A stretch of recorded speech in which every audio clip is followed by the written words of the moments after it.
friends, it's Teresa and welcome back to my channel. In today's video, I am going to be talking about a book that I had really high hopes for. I really wanted to love this book. I felt like it was fitting a niche that I didn't realize. Well, I did realize, but I didn't realize exactly the gravity of how much it lacked representation in. So let's just kind of get into it, because I'm going to be talking about today Immortal Dark by Tegeskerma. I'll talk more about my disappointment and my feelings as we go.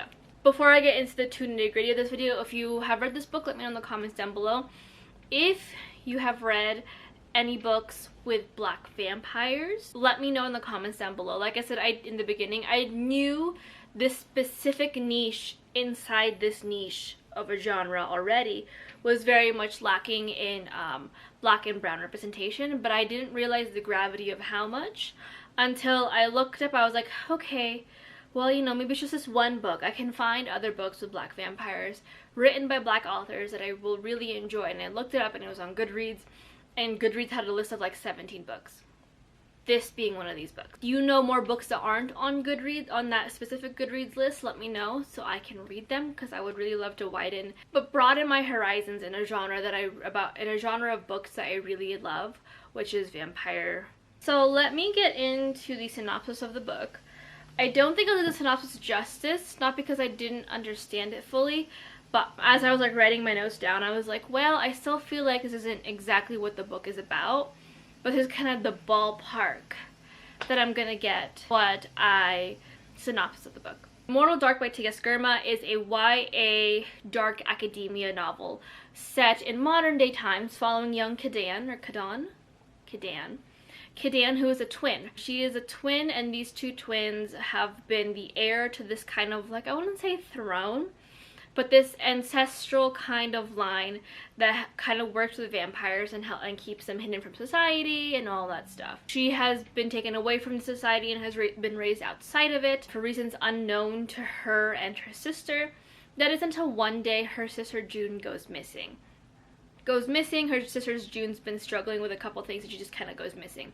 Kadan kind of goes on the search and is dealt with some pretty extreme measures to find a name to see who actually stole her sister, and that is Susenyo Sagad, who is a vampire in this school and happens to be the vampire that serves her ancestral line. Now, she joins this school, goes back to this kind of like this secret world that her parents have kept her from, to infiltrate the school, to find her sister, and to put a stop to Susenyos and whatever he's doing. However, at this school, she is then struck with a disappearance that kind of mirrors what happened to her sister, and now begins this weird murder mystery that happens. I am going to pull out my phone for some trigger warnings, because this book has a lot of, I think it's in the book too, so let me just pull out the book instead of my notes, because I'm sure. Immortal Dark explores a savage world of vampires and the humans who try to survive it. It features some heavy elements such as parental abuse, blood drinking, death, gore, murder, sexual content, strong language, suicide ideation, and violence. So moving on to my first thoughts. This is one of the TikTok books that really kind of caught my eye. Like I said in the beginning about just not having a lot of books with like black vampires in them, I was really drawn to it because, like I said in the beginning, there aren't a lot of black vampire books out there, at least not to my knowledge. I need to, like, then broaden my horizons a little bit with it. So I was very intrigued by it. I like the dark academia idea. I thought it was going to be interesting to see how this world works around this dark academic situation, how these humans survive with these vampires, what are the stakes and all that stuff. And I thought this book was adult.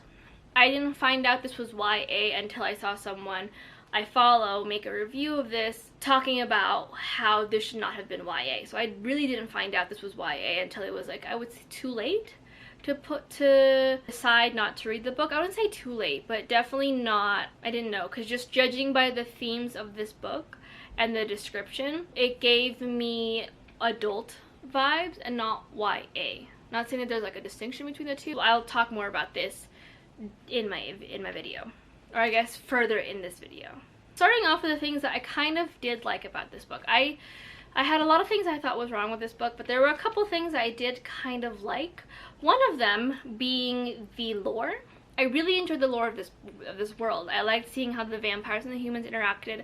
I liked that there was an African aspect to the vampire's origin story, to all of the vampires' origin story. And I really just loved how the author incorporated those aspects into the creation. But also like how it was like intertwined with like the different houses and their history and the things that they're like kind of specialized in. Thought it was very interesting. I really loved learning more about this world, and it was probably one of the better parts about this book that I really enjoyed, and that was the only thing really keeping me motivated to keep reading. The other thing that I really enjoyed about this book, actually the one of the things I loved about this book, were the side characters, which is saying something, because you know, you would think that the main character would jump out, but no, the side characters were just really vibrant in my opinion. I felt that they really stood out to me. I never really confused one side character for the other. They leapt out of the page and I could really understand their motivations and their personalities and their values and just kind of where they were coming from as the book progressed and we got to learn more about them. Double-edged sword with the characters. While I love the side characters, I was not the biggest fan of the main cast, particularly Kidon and Susenyos. Kidon in specific, I'm going to use my phone because I have all my notes here. I felt like there was like too much separation between Kidon and the reader. I'm trying to like word it, but Kidon was the narrator. So it was set in third person, and I feel like they really just created like a really big separation between what I was able to empathize with her and what I wasn't able to. I feel like if it was in first, it probably would have read a little easier for me to be in her head. She just felt really flat for me. I couldn't get a grasp on her personality. It was just, I just wanted to skip the bits where in the book where it was just her. Like where she was just introspective and thinking about herself. I just wanted to skip all of those, which is sad to say because I feel like she could have been such an interesting character, but she just felt really, really flat. I think there was a point in the book where she's like laughing and having fun with all of the other students and she's like making friends with them and she goes, I'm feeling it. I feel like I'm getting attached, like I belong. And I just kind of sat there trying to process this big emotion for her and just felt nothing. Like there should have been a huge revelation for Kidon, who has like spent her entire life separated from others with the exception of her sister, and she's finally getting close to people and learning about people, and it just does not, the revelation doesn't follow me and doesn't hit the way that it should because she was just so distant from the reader as a narrator. Kidon spent way too much time telling me she was a bad person.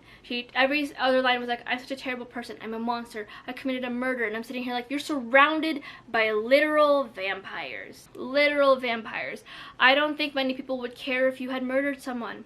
You were surrounded by literal vampires who have been around for years and centuries and have killed more people than you. I don't think anyone cares that you're a bad person. Or you think you're a bad person. Clearly no one does. So instead of like showing me she was a bad person through her actions, they told me she would like do one bad thing. She'd be like, yeah, I'm a bad guy. I'm a terrible person. I'm a monster. And I'm just sitting here like, you lied. It's a cutthroat college. And you put someone under the bus, which is what most cutthroat colleges do. So like, I don't know, maybe I think it didn't match what I feel like I said, it was too much showing, it was too much telling, not enough showing of what her actions would be. And I feel like the actions that Kidon focused on that were bad things were very small. Like you're in a competitive class where everyone fails basically, and you have to choose someone to fail. Like it doesn't make you a bad person for, I guess, like fall. It kind of does, but not in the gravity that she wanted it to be. She was like, I'm a monster. I committed murder. I told someone they're gonna fail. And I'm like, those are two dissimilar things, I feel. I'm sorry. And on top of that, Susenyos, the love interest in the other main character, was another issue. There, again, same thing with Kidon. They spent way too much time telling me he was a bad guy. Everyone's like, oh, he killed all of his other protectors or whatever. He killed all the other vampires in the house. He's terrible. He's bad. Boo, stay away from him. And then he doesn't act like that in the book. And so obviously there are more motivations that occur for him to do these things. So it was just like, again, too much telling and not enough showing. And to boot, he just also felt really lackluster. I had no interest in learning about Suseños. There were moments where I felt really bad for him and I kind of understood him more when we learned about his backstory. But he just felt really lackluster and I didn't really understand why I should be caring about him as a character, why I should feel terrified about him. He just kind of annoyed me in the worst way possible. Not even like, oh yeah, annoyed because it made sense. It was just like, you know, that one kid in class that just kind of doesn't want to shut up. And you're just like, please, for the love of God, be quiet. I'm trying to understand my equations and you're just talking. And that's how it felt. The biggest thing, or the second biggest thing for me that really dinged me on this book was the pacing and the chapter lengths. Each chapter was about maybe 5 pages long maximum, which isn't a bad thing. I've read Maximum Ride. I've read chapters that are like 20 pages long, and I've read chapters that are like 5 pages long consistently. Within it, the pacing of the chapters and the transition between chapters was not it. I feel like the chapters moved too quickly and didn't really like transition very well. It was like, oh yeah, we are in this scene, end chapter. We are now in this scene, end chapter. Oh yeah, there was like no indication of time, no indication of seasons, no indication of like day, night, no indication of Monday, Wednesday, Thursday, Friday, Tuesday. I got to about 100 pages in the book and like I was like, oh yeah, what day of the week are we in? And it sunk that I had never been told where in the week, where in the month we are. It just felt like one really long day. And it was like, oh yeah, Kadan went to bed and I woke up the next day and I'm like, okay, what day is that? Like, are we in day 3 of being at the university? Are we in month 3? Are we in week 3, hour 3? Like, I just need to know where we're at. And it never gave me any indication of that. And I like, obviously, you don't have to tell me, oh yeah, she woke up on a Tuesday, she woke up on a Monday, but like, what's the season? We're in school, so I'm assuming fall time. Are the leaves turning? Are we gonna get content about like, oh yeah, it's always summer in this part of the world, you know, like, are we in Southern California? Are we in Boston, Massachusetts, Idaho? Like, give me something to tell me where we're at. So it just felt like this world that we were in was just kind of like floating in the ether, just floating there with no sun, no moon, no weather changes, really, no weather patterns. And I was just like, well, where are we?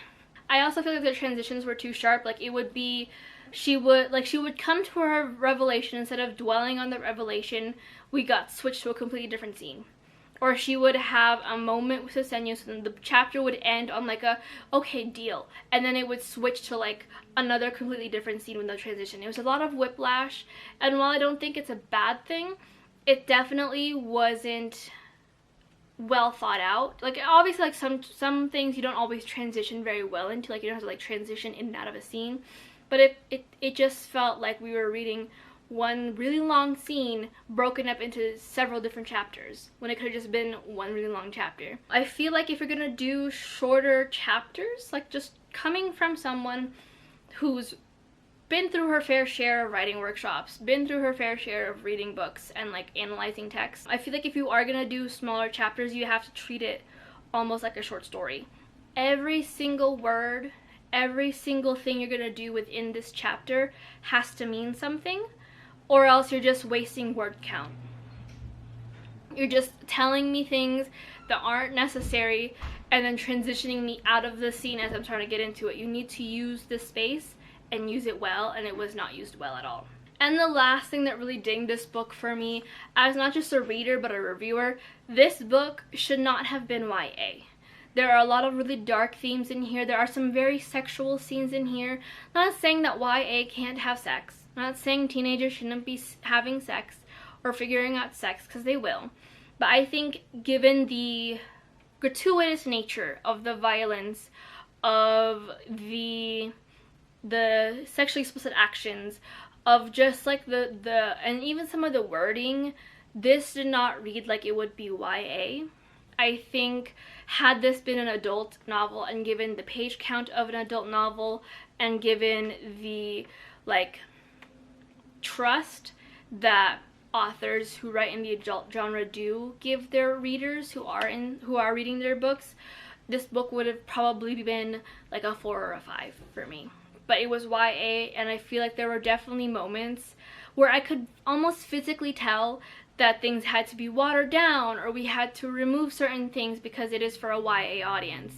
And I just don't think putting this as YA did this book any kind of justice. I feel like it really dinged the book and made it weaker, in my opinion. But one can also say that's also a publishing fault, because a lot of publishers see a woman writing fantasy and think, yep, it's cutesy, it's fun, it's YA, move on. But I think that this being marketed as YA was a really big hindrance to the book. I think if the author made this a new adult even, or an adult, it could have dove deeper into those topics that and those themes that they really wanted to dive deeper in, and it would have made for a much more fleshed out and well thought out and cohesive novel, because it got that page time and we got the time to really explore the themes that they wanted to.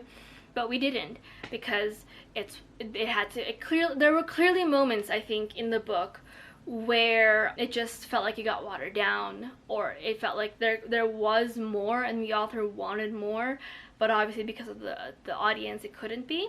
Moving on to my overall rating and thoughts, it's a 3 out of 5 stars. I think it's just a very middle of the road kind of book. It doesn't make me hate it, it doesn't make me love it, it's just there. I think that, like I said, if it had been a higher like audience rating, it probably would have gotten to dive a lot deeper into the themes and the content that the author might have wanted, but we didn't get that, and I just feel like it was a really big hindrance to the book.